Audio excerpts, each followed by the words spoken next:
access for all. We are delighted to have you here with us for this session called Got Your Degree, Now What? Landing a Job and Establishing Your Career. We've got a lovely panel of representatives from a range of different universities. So we're going to kick off today by asking them each to introduce themselves. And then we'll have a really interesting discussion about when to start thinking about your career and what help they are able to offer you when you go to university. So Lorraine, perhaps we could start with you. Absolutely. Hello, my name's Lorraine Amies. I'm one of the careers consultants at Robert Gordon University. And whilst I will happily see any student within the university, I have a specific responsibility for the School of Computing, the Scott Sutherland School of Architecture and Built Environment, and Gray's School of Art. Steve? Hi everyone, so my name's Steve Minney. I'm head of undergraduate recruitment at Swansea University. I've worked in student recruitment at the transition point between post-16 education and higher education for over 20 years now. This year feels really unique to me in many ways. I'm the parent of a year 11 student who's really very focused on making choices, thinking about careers options, and it's really been very eye-opening to me to see things from his perspective. So it's given me a whole new set of insights, definitely. So quite keen to talk about some of that as well. Seeing it from both sides, that's going to be really interesting to hear your input on that. And then Yang? Yes, so hello everyone. My name is Wei Yang Hu. I'm from the Regent's University London, but you can call me Yang for short. I'm from the Recruitment and Admissions Department. And yes, I completely agree with Steve. I think particularly after the COVID period, there are so many more students putting so much more focus on employability and internship opportunities more than before. So yes, I'm really happy to be in this panel. Thank you. Perfect. So let's start off with when is the right time to start thinking about your career options as a student? And maybe Yang, if you could kick us off.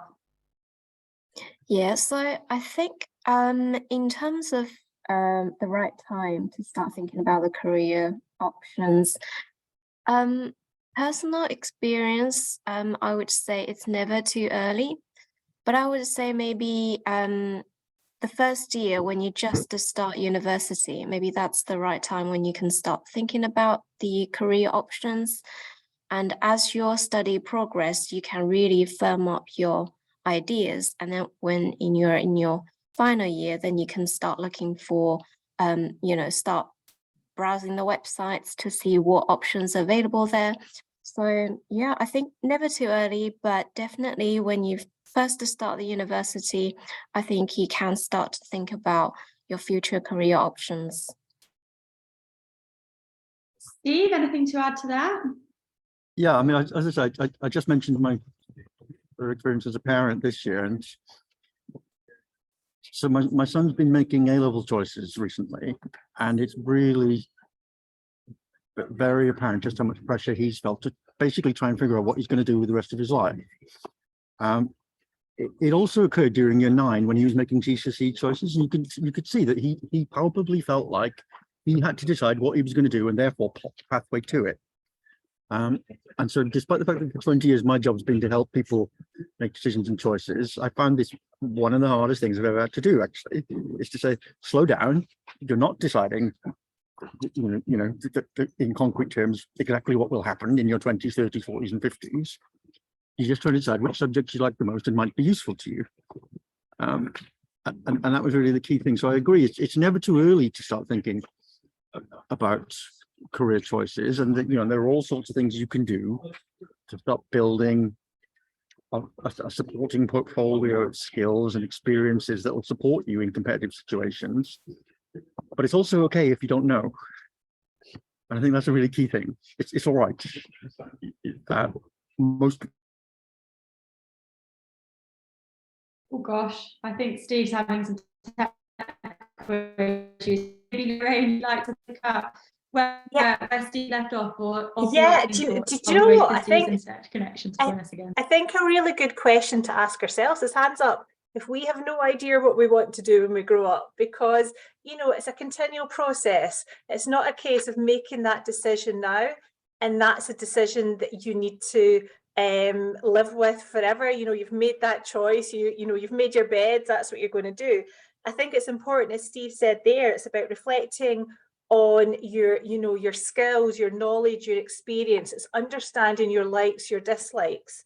And I think out of all of that, it's about seeing how that can, you know, how that fits in with the labour market.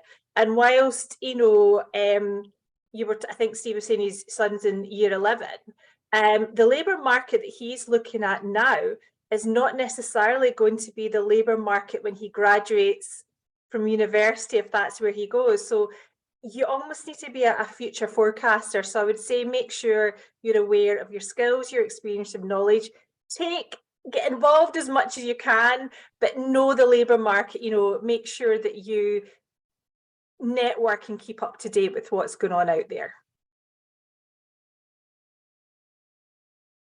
Absolutely. I think that's really, really sound advice. Welcome back, Steve. Good to have you. And there's a good lesson. Yeah, no matter how prepared you think you are, plug the laptop in because the battery might die. So I'm back. Don't worry, we've all been there. So perhaps then, Steve, you'd like to kick us off with our next question. So what support and opportunities are available to students at university to help them start building their CVs and experience, and I guess kind of get a bit of a feel for whether the career path they think they would like to follow is actually the right one for them? Yeah, well, you know, I mean, there's so much more support than there was in the past. I think it's a really key thing to say. All courses, all universities absolutely should be focused, and then you will find the overwhelming majority are very, very focused on possible opportunities that students will be able to access on graduation, placements, internships and experiences that accompany the course during study. That will help in that sense. Lots and lots of chances to upskill and as I said, build experience alongside your studies, possibly not even necessarily as part of the course, are available. So as just an example, we have an entity within our university called the Centre for Academic Success. It's about delivering high-level skills. It's about giving students the confidence to be able to project themselves and differentiate themselves in future, because there's no getting away from it. You know, I just before I was cut off, I said it's really okay if you don't know what to do, but the simple reality is to access a rewarding career, you're going to have to compete. Ultimately, you'll need to differentiate yourself slightly. So that does mean moving out of your comfort zone a little bit, you know, accessing opportunities which are plentiful and you know, many and varied, but you sometimes going to have to find them. They don't find you necessarily. We have a really strong careers service at our university, and I'm absolutely certain all universities do, which are very experienced in helping people figure out initially what their pathway is and then how to navigate it as well. So, you know, most universities will, I would imagine, open up the career service on an open day, so you get some sense even before you arrive of what you can expect. And to me, that's really important. I think I went to university a couple of decades ago, and a lot of students then didn't really start thinking about what they do afterwards until the final year of study, and I think that's a mistake. And you know, there's absolutely no need for that to happen today. The entire thing, I think, you know, we can look at university as a bridge towards whatever you do afterwards. It's literally a milestone where you gain knowledge, skills, experiences that prepare you for all of the things that you might do after that as well. You know, it's not an end to itself necessarily. Okay. Seeing lots of nods there, which is always a good sign. Yang, do you have anything to add to that? I think that the career service department at universities is definitely the gem. Very often, I believe many universities will host, for example, master classes or skill sessions, or sometimes even live events to help students, you know, to support with their CV drafting, and particularly the live events for career as well. Sometimes I know universities would invite employers to come to the university and tell the students about what they are looking for, what quality they are looking for from a student. So I think those services are very easily accessible to students and are immensely helpful. I definitely agree with that. Lorraine? All I would add is I think it's worthwhile noting that, you know, everyone is coming to university because they've chosen a university course and they're wanting to learn more about that subject area. And I think it's worth noting that when you do start uni, it is going to be a massive learning jump for a lot of individuals coming. You know, you're having to get used to a new way of working, a new environment. For those, if you move away from home, something as simple as you're not going home at night to your dinner cooked. But I think it's important to get involved in university life. So completely agree with what Steve said there. You know, it's about how you differentiate yourself. And I think get to know the support services within the university. As a careers advisor, I'm always going to say absolutely the careers team, but not limited to the careers team. So you've also got study skills who are there to support individuals. And I think once you get a grasp of academically, you get more comfortable with doing your course, you're then able to get more involved in, say, for example, the student union. You can get involved in clubs and societies, and that's all going to build, you know, your skill set that allow you to evidence that you have got the skills needed for future employers. But I think, as both have said, you know, get involved and really understand what support departments are there and how they can support you as an individual. And, you know, on day one, if you come and see us at the careers fair or the student fair, then the freshers fair, then yeah, please come and say hello. I think that's a really good point. I think when people think about career support at university, they often, for obvious reasons, immediately think of the career support services. But from personal experience and from speaking to my friends and family, it's also lecturers and attending society events where they invite employers to come in and kind of loop people in with mentorship opportunities, Absolutely. for example, that way. It's a really holistic experience going to university, and I think it's really important that you chuck yourself in the deep end as far as possible to all of the experiences that university has to offer. Absolutely. And I think it's worth noting that a lot of people, when they apply to uni, they almost see that as they finished one process. So whether it be UCAS, they've got in and they can sort of sit back and relax, and then they think they don't need to think about careers, you know, until their last year. But actually that's not the case. As we said previously, you know, it's an ongoing process. Absolutely. Within your universities, do you have any specific places where people can go for assistance getting work experience? So in some universities that may be the career service, and other places it's a placement unit or similar. Could you just give us a bit more detail what that entails? Maybe Lorraine, if you'd like to kick us off. Yeah, so I'm part of the careers team, which is in the Centre for Employability and Community Engagement. Within our wider team, we have got the placement team, we've got the study abroad team, but we also work closely with other departments. So we've also got the Enterprise and Innovation Group. So we are there that students can access for all, whether they're looking for academic accredited placements, summer internships, they're looking for graduate jobs, insight days, you know, they've got a whole host of resources that they can access. And what we've been very fortunate to do is we've got an online resource called eHub. So students, you know, if they've suddenly decided that watching Michael McIntyre on the wheel on a Saturday night is not fun anymore, they can log into eHub 24/7, whether it be on their laptop or on their phone. So there's loads of resources there that people can get it. But I think it's also worth noting that a lot of the work that we do, and I'm sure other universities are the same, we do a lot of on-course careers education. So it's not just a case of us just turning up, you know, butting academics out the way and saying, we want to talk to you. We work closely with our academic colleagues to make sure that the information we are providing is relevant to each cohort, each stage. So we're almost taking them on a journey from when they start with us through to graduation and getting their graduate opportunities. Perfect, thank you for that. Steve? Yeah, I mean, as I said, you know, Lorraine is an absolute day-by-day expert in this area, and it's just described very comprehensive a lot of the services that we certainly strive to offer. to our students. Many of our courses have established links with industries and sectors, and it's a fairly simple process of obtaining a placement.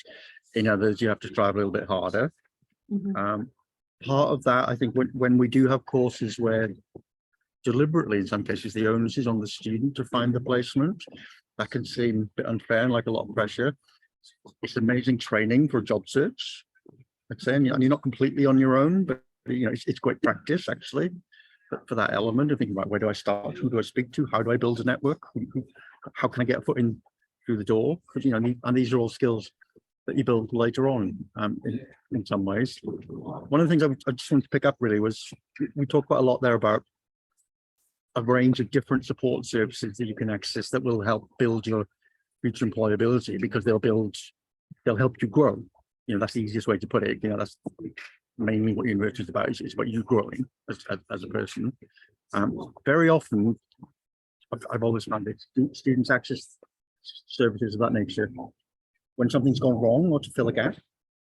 And I'd really encourage people to be proactive.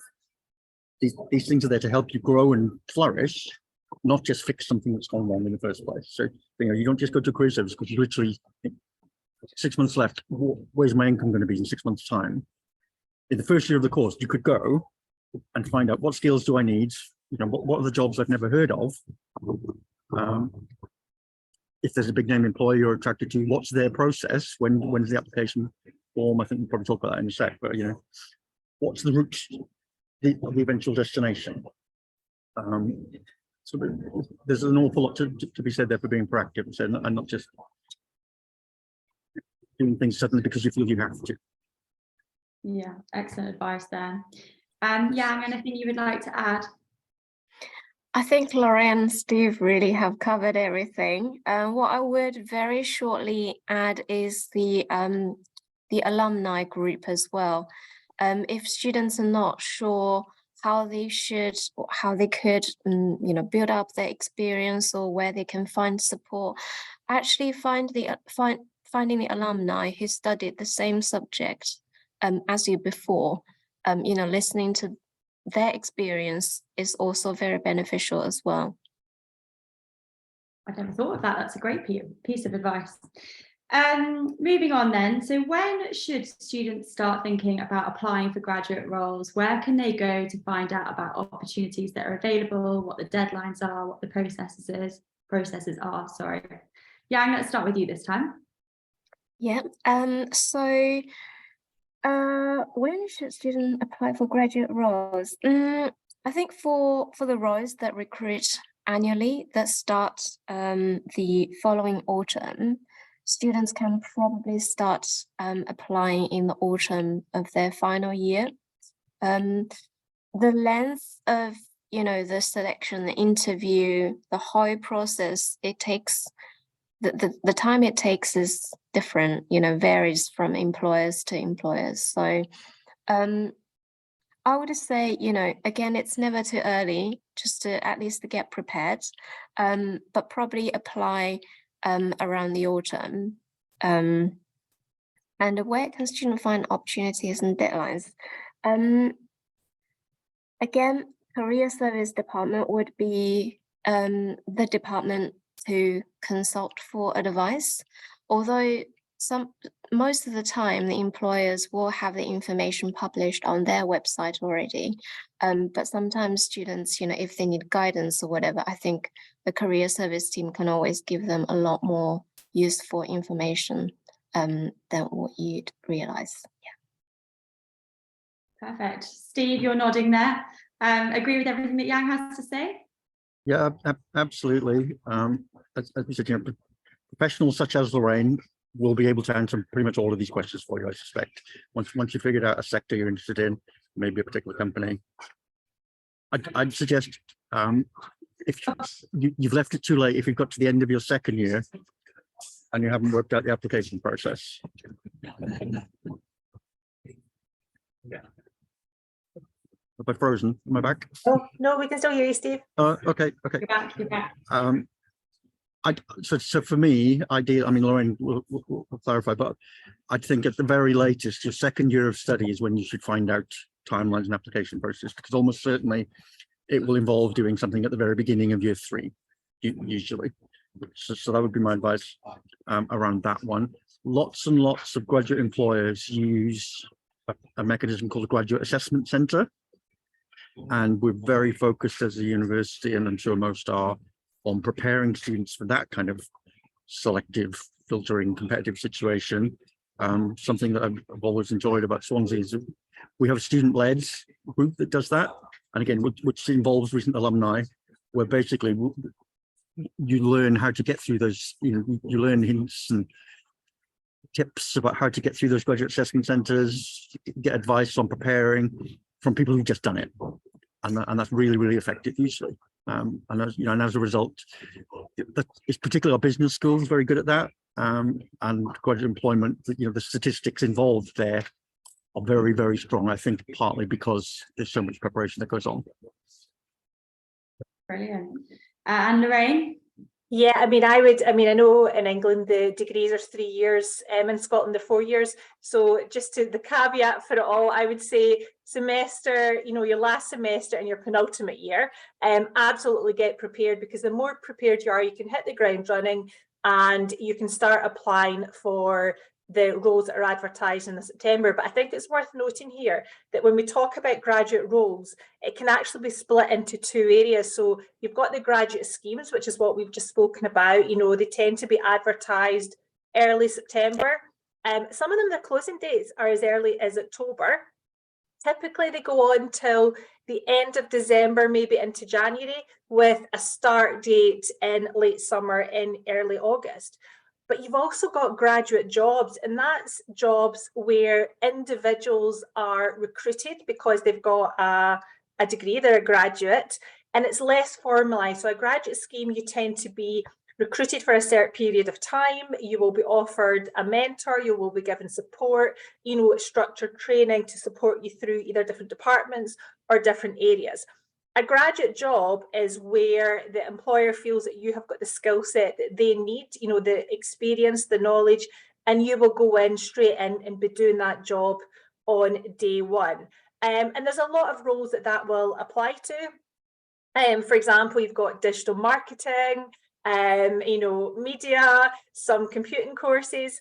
And what's worthwhile acknowledging there is you don't need to start applying for them until 3, maybe 4 months before you're coming to the end of your academic studies. So what we tend to say to students is almost work back. Imagine that you've got to give your 4-week notice, take into account the recruitment period, which could be an application form, an interview, the time it takes them to process the application. So that's why we say typically 3 to 4 months before the end, or when you want to start work, to start applying for the graduate jobs. Really good point there. I think, Steve, in your answer earlier, we kind of touched on this with the student-led groups, with the assessment centre preparation, but it would be really useful just to get a gauge from Yang and Lorraine as to what support is available for that interview or assessment centre process at your universities as well. Yang, perhaps we could start with you. Yeah, of course. So our regions, so we have a one new program launched recently called Handshake. It's essentially to connect the alumni and our current students. So alumni would very often reach out to the current students to give them advice, and that's also where the career service department come to support as well. The career service team at Regents is lifelong service. So even our students, after they graduate for maybe 20, 30 years and they want to change their career paths, or they want to widen their network, they can still come back to Regents, the career service team, and we would still deliver the very personalized service to our students. What I would say to students is that, the first, it is very, very hard to look for, particularly the first job. But I think from my personal experience, I would really want to say, the first job does really not determine who you are, and it very likely may not be what you'd be doing for the for the rest of your life. And maybe your second job would be in a completely different industry. And I think this is very important for students to realize that ahead of the job application, doing something that you may not like or may not be what you want to do is definitely not a failure. It's still part of learning. Absolutely. Sometimes learning what you don't like about a job is almost the most valuable thing you can take out of it, isn't it? Yeah. Lorraine, do you have anything you'd like to add there? Yeah, so what we have, again, go back to our online resource within eHub. We sort of direct students to that in the first instance. That's not to say they can't book an appointment direct with us, but we really want them to make the most of the time that they have with, the careers consultant when they get an appointment. So what we have in eHub is a range of resources that will talk them through expectations of application forms, the types of words to use, how to use the words in the application form actually back in the application.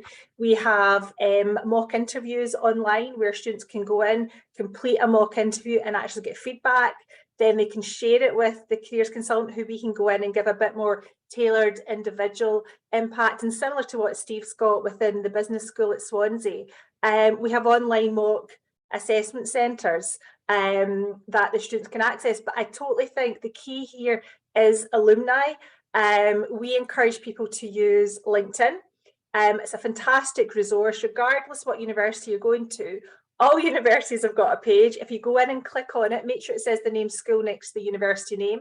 And if you actually scroll down, you can see an alumni tab. If you click in that alumni tab, you can actually put on the name of the course that you're going to be studying or you are studying, and it will come up with alumni from forever.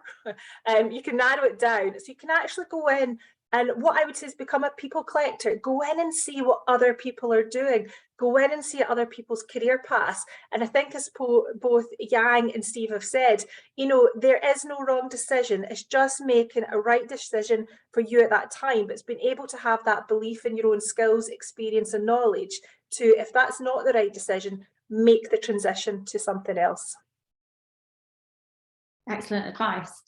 So I expect some of our audience now will be at the point where they're deciding whether or not to take a gap year before they go to university. So it'd be really interesting to get your thoughts on whether a gap year helps or hinders when students are applying for a job after university. Lorraine, perhaps you'd like to kick us off? Yeah, I think all experience count. I don't think there's any such thing as having a wrong experience. I mean, it could be if your gap year is to maybe just stay in bed for the whole year, that's maybe not the right decision. There's a lot of great resources out there, whether it be, working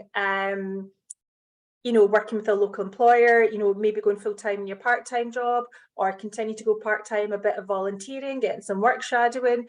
Maybe it's something like going abroad and traveling, or teaching English as a foreign language. All experience is great experience. And what I would say to anyone that is thinking of doing it is make sure you actually set a date with yourself and reflect on the experiences that you've learned. Really think about the skills that you have gained from that and write it down, because I can tell you now, similar to Steve, a couple of decades ago, it was last century, I graduated first time. I don't remember everything, but keep that wee record so that when you do get to the end of your undergraduate degree or your master's, you can go back, you can reflect, and you can think, all right, I've just been on this amazing journey. What have I done? What have I accomplished? And how does that fit in with my future career path? Perfect. We've got 1 minute left. So Steve, if we can have a quick fire answer from you, that'd be fantastic. Yeah, I mean, I would always encourage, for similar reasons, to get a gap year for anyone who has any kind of plan of what they'll do with it. It's not always necessary, it's worth saying that. A huge number of courses have short experiences built into the course, possibly maybe an entire year in industry. You could study abroad for a year. As an undergraduate, I did that. I went to the US for a year. We made it a 4-year course. That year was probably the most useful of my life in many ways, because the experiences I got, the people I met. For example, I lived in an international zone with 60 other nationalities. I learned more there than I did in the classrooms, frankly. You don't always need a gap year to have those kind of experiences. I think that's a really key thing, and they change your outlook. Yeah. you know, they fundamentally make you grow as a person, and ultimately that's what it's all about, I think. Absolutely. I think it's a personal choice and there's no right or wrong answer on that one. We have run out of time. So if you do have any questions that you'd like to ask our representatives, please do head over into the advice area, log into the University Support Hub, and I'm sure they'll be happy to take your questions. I hope you all have a great afternoon. Thank you.